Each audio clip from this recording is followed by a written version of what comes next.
Welcome to our lesson number 5 on integration. I want us to start by reminding ourselves of the bit that we did in lesson 4, where we introduced definite and indefinite integration. And we said that definite integration is when we integrate a function with the limits of integration. Indefinite integration is where we integrate a function without limits of integration. And you remember in our lesson last time, we dealt with the part on indefinite integration, where no limits of integration were given, and so we were integrating the functions and ending up with a constant c that remained undefined. Today, I want us to look at the other part that we left of definite integration. And before we do it, I want to emphasize the fact that the process of integration should remain at our fingertips all through.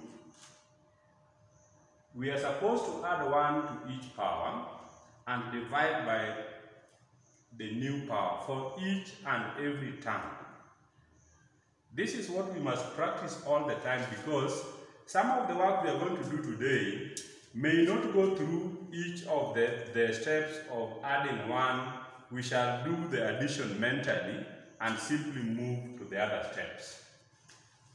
There are 3 steps involved in definite integration, and I want us to master the 3 steps, because when we understand definite integration, we are going to find it easier in the next bit when we shall be looking at area under curve by integration. We are going to apply our knowledge in definite integration a great deal. Step number 1 is to integrate to get a general function, meaning that once we integrate, we end up with a general function in which we have a constant.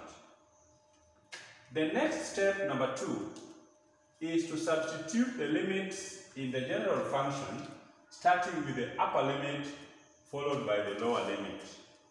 When we introduced definite integration in our last class, I told you that there are 2 limits. One of them is the upper limit, and the other one is the lower limit. So when substituting, we start with the upper limit in its own bracket and the lower limit in a separate bracket.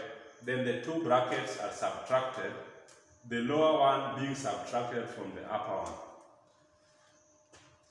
In step number 3, we are supposed to be involved in the process of simplification of each bracket independently.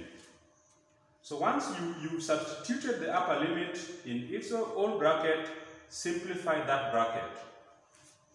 The lower limit in its own bracket, simplify that bracket. Then we subtract the difference between the 2 brackets. We shall end up with a value. That value that we shall find is what we call a definite integral. I want us to look at some examples of definite integrals. Example number 1, you can see x power 3 minus 6x squared minus 4x plus 1 integrated from 2 to 4. Lower limit being 2, upper limit being 4 with respect to x, dx. So in the first case, x power 3, when we add 1 with the x power 4, we divide by 4. The same process is repeated in the other terms. We add 1 to the power, we divide by the new power. But I've avoided adding 1 because I've told you that that addition can be mental work, so that we move faster to the other step.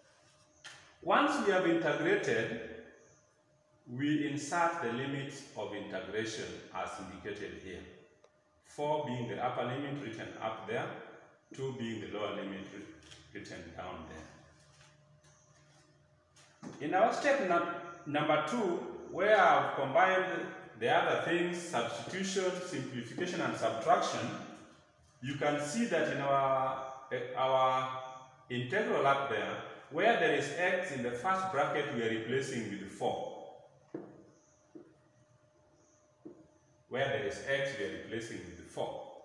In our next bracket, where there is x, we are replacing with 2, the lower limit. The other step is simplification, and I want you, as you follow this, get your calculator and do the simplification so that you go through as the steps go. You will end up with minus 28 plus c in the first bracket and minus 2 plus c in the second bracket. When you open the bracket and subtract, you will end up with negative 26 as the definite integral. In our next example, we are integrating from 1 to 6. 2u cubed minus a half u squared minus 4 du. As I've told you, the power is 3, so when you add 1, it becomes 4. You divide by that 4. Here the power is 2, you add 1, it will be 3.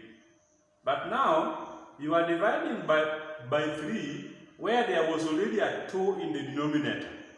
That is why now you see 6, because the 3 times 2 will give us 6. When you come to the constant 4, remember I told you that if it is 4, then there was a silent u to power 0 there. So we shall have 4u plus a constant. That first step is done with the limits 6 and 1. The next step is just the first step simplified. So the next step is substitution of the limits, and this first bracket is where 6 has been substituted in place of u. This next bracket is where 1 has been substituted in place of u. And we go on with the simplification.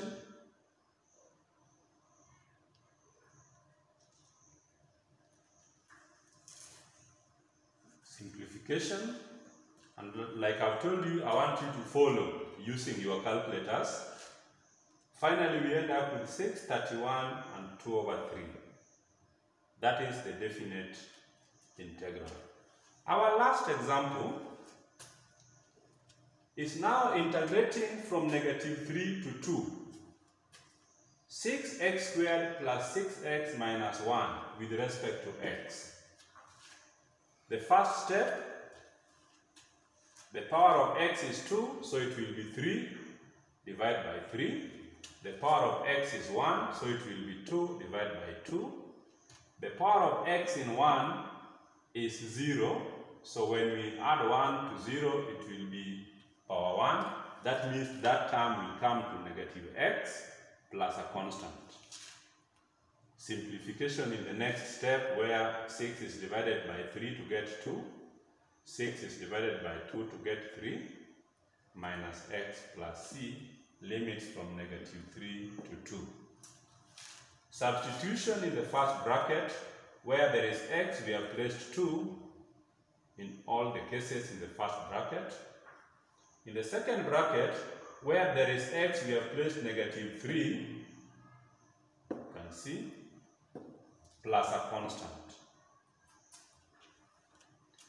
The other step is simplification, which I want you to follow with your calculators. Then we shall end up with 26 plus c plus 18 minus c. When the other bracket is open, we shall have negative 18, so negative 18 minus 18 will be plus 18 minus c. You end up with 44. What I want you to note in the 3 examples is that in all the cases, c cancels with the other c in the next bracket. So we will never have a C in our final answer for the cases of definite integration. So at some stage, you can even drop that C in advance, because the C in the first bracket and the C in the next bracket will always cancel out when you are doing definite integration.